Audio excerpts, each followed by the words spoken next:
Yo guys, what is going on? JPS back for another video, and today we're going to be watching Last Call, The Decline in English Pubs. Now this video was made 4 years ago, but I looked up a bit about this, and earlier this year, during the summer actually, there were a lot of articles talking about how the count of pubs in England and Wales had dipped under 40,000, and it was 7,000 less pubs than there were a decade ago. So certainly declining is still continuing with regards to pubs. Also, this is something I saw in The World's End, which is a movie we watched on Patreon along with Hot Fuzz, Shaun of the Dead. We also watched shows and other movies there. That was a clean little plug there. But no, seriously, if you remember that movie, they go into the pubs and they're all the same. They all have the same decor, same drinks. And that's just the chains, like the Green King. I remember when I visited London in particular, lots of Green Kings, and kind of lose a bit of the neighborhood flair and charm that pubs are there to be. Pubs are the place to be, you know, to get your Sunday roast, have a pint after work. So really interesting to me to check this out because I want to see what it's like maybe owning a pub or whatever the case may be, whatever they'll show in this video. But let me know what you guys think about this. Is this something you've noticed or is this new to you guys? And why is this happening, I wonder? Hopefully they'll review that in the video. With that being said, guys, hit the like button, hit subscribe, and let's get right into this. We've dropped in on the Churchill Arms pub in Kensington, serving pints since 1750. Oof. Winston Churchill's grandparents were regulars, and while it's thriving, it's part of a vanishing breed, as Roxana Sabari now tells us.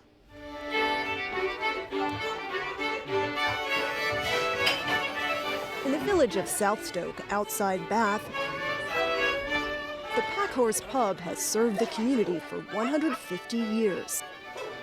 You might say Brian Perkins goes way back. So you were born in this pub? Yes, that's right, in the room What? upstairs above the lounge here.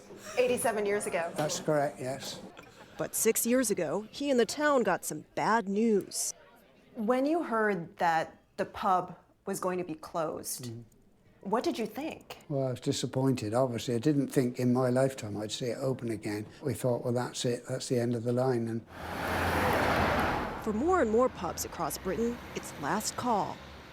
The decline in pubs has been very dramatic. There's no getting away from that. In the last 10 years alone, we've lost 10,000 pubs. Now, we used to have about 65,000. We're getting to a point where we now have 50,000. This is the George Inn. The building we're in now was built... He brought it up right there. And like I said, this summer it went to 40,000. So this was 4 years ago. They were getting to 50,000. So maybe what I read wasn't even accurate. Maybe it's been even more sharp of a decline than I thought.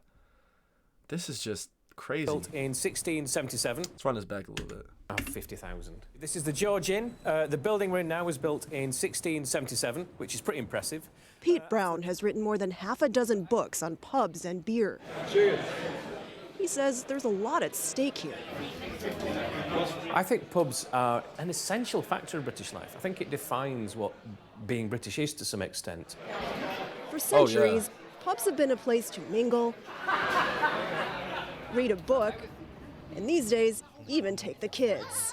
The British have a famous reserve when it comes to being sociable.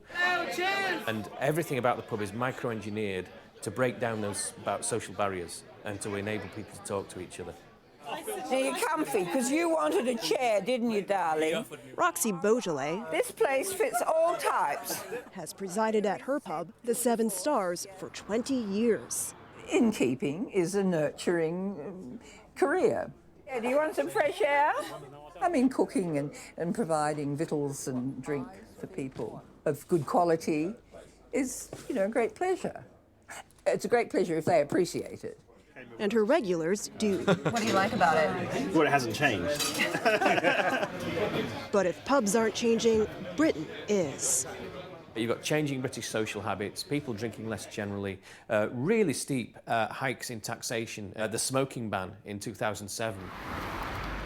To this brew, add real estate. So was the smoking ban in 2007 where you couldn't smoke inside? Or what exactly? I'm curious. Because I did notice that every nightclub we went to had like a kind of fenced in outdoor area where you could smoke. There were a lot of people there. It was constantly packed. So Pub buildings are getting carved up into apartments. That's the fate the Packhorse faced. When a developer announced his plans, the residents were stunned. It was almost a metaphorical pitchfork rebellion. You know, posters went up all over the village and then, you know, around the area, essentially trying to be as loud as possible to say this just can't happen. And thanks to Dom Morehouse and others, it didn't.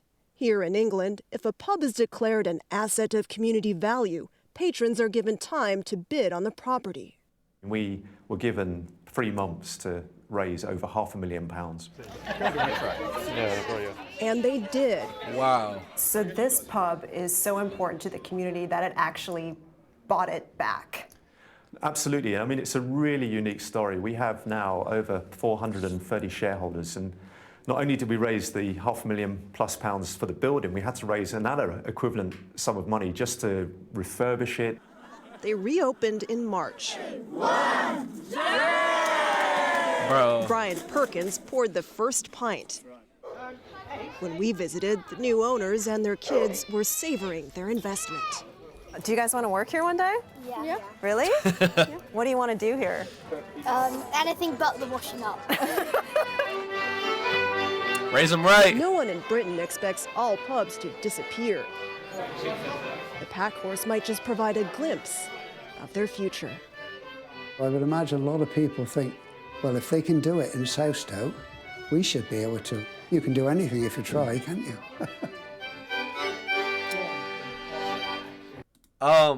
Wow, that was a really that was a great news mini documentary. Let me know what you guys thought of it. I thought that was excellent. Great story, and I had no idea that I guess British social habits are changing and people are drinking less, which in my eyes is still quite a lot of drinking from what I saw. So I can't imagine what it was like. But I wonder why that is. I don't know. Especially, but I'm so happy to see that the neighborhood surrounding that pub bought it back, because I know how important pubs are to you guys. Like, it really is. It's like everything, especially for a community, a small town or something. Like that pub, that's a lot of people's like escape in some ways. And that doesn't necessarily mean escape by drinking. You know, obviously there's drinks there, but a lot of people go to pubs for other things, like to hang out. Dude in a video was reading a book. Like, I don't know if I'd go to a pub to read a book. It's just so much different. Like, you guys view it just so much differently. For us, it's more like, you know, if you're going to walk into a bar, you're going to drink. That's kind of how it goes. And we don't really we have pubs, but they're not the same thing. Not nearly the same. Anyways, guys, let me know what you thought of that. Let me know if you've been seeing this decline. And if anyone has any stories of a pub in their neighborhood shutting down, please let me know in the comments down below. I'd love to hear about it. With that being said, guys, hit the like button, hit subscribe, and I will catch you all in the next video. Peace.